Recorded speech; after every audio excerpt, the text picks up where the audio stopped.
annual D3 Retail Supply Chain Summit. I'm Priyanka, the head of retail at EFT, or who some of you might better know as girl that emails me a lot. I want to start out by talking about what a big year it's been for retail. But before that, a little show of hands. Who's here to learn the latest and greatest in supply chain? Really? That's it? Okay, well then, who's here because the conference falls on a Thursday, Friday, right in time for a nice weekend in New York? Okay, good. Hopefully all of us leave happy from here. Anyway, so like I was saying, it's been a very big year in retail. Amazon bought Whole Foods, Walmart bought Bonobos, and perhaps most importantly, I bought an apartment. Now, I know what you're thinking, but you see, my buying an apartment is something you should really care for, and I'll tell you why. So I bought this apartment about a year ago, and I couldn't be more excited. See, it was everything that I'd dreamed of, and it slowly felt like things were coming together. I wanted to start buying everything: furniture, dining table, cushions, candles, just everything. But I had to prioritize, and I decided that watching Netflix properly is important. So the first thing that I bought was a couch. A very expensive cream leather couch from a highly reputable high street store. They said to me that it would take them 12 weeks to order it in. 12 weeks? I thought that was insane. But I loved the couch, so I just went for it. 12 weeks later, no couch. Production delays, they said. A whole 10 weeks later, I get a call saying that the couch is ready to be delivered and that it would show up on Tuesday. I don't even know if I was excited anymore, but I was definitely relieved. I've been waiting for it for a long time. So on Tuesday, I waited for the couch. Then at 6 p.m., I get a text message from my neighbor, who's also a friend, and she goes, "Hey Priyanka, there's a couch in the lobby that looks very similar to the one that you ordered." What? That couldn't be right. So I went down, and what do I see? My very beautiful cream couch just sat there in the lobby.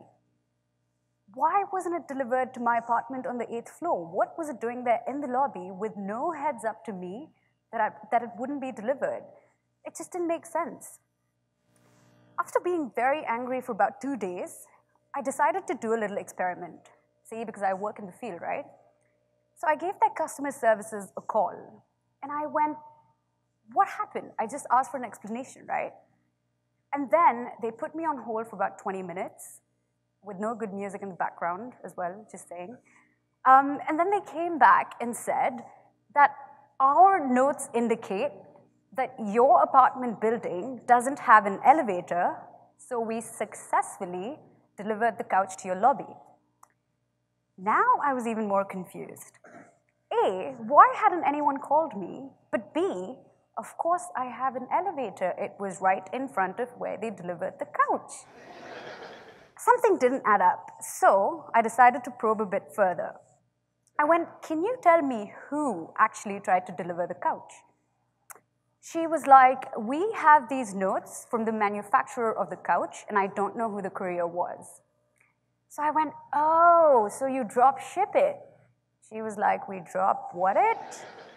I was like, never mind. I was very furious by this point, and it was just such a harrowing experience that I didn't want anybody else to go through the same. So I did what any disgruntled millennial in my position would. Yep, social media. Nope, not Twitter. You see, the thing is, because I work in the field, I'm a little bit more empathetic to retail screw-ups than the average consumer. Yeah, you're welcome. So what did I do? I went on LinkedIn, and I found who the head of supply chain was of this company, and I wrote to him. He very graciously got back to me about a couple of days later, and we spoke on the phone. I said to him what had happened, and that I didn't understand how such a big miscommunication was possible. I was like, surely I can't be the only customer in this situation, right? What happened after that was a complete aha moment for the both of us. You see, the thing is, the way that they tracked their metrics, this was not a failed delivery attempt at all. See, they believed what their suppliers said to them to be right. And in the process, they were so far removed from me, the customer, that they had no idea what had happened. As far as they were concerned, everything was all good. So what was going on here? The metrics, the numbers were saying one thing, but anecdotally, I was painting a whole different picture that provided him the much needed context to solve a challenging situation. And that is the whole point of this platform that we've put together. See, Jeff Bezos recently said as well, and I paraphrase, that when anecdotes and numbers don't agree, it's usually the anecdotes that's right. It's probably the way that you're measuring it that's wrong.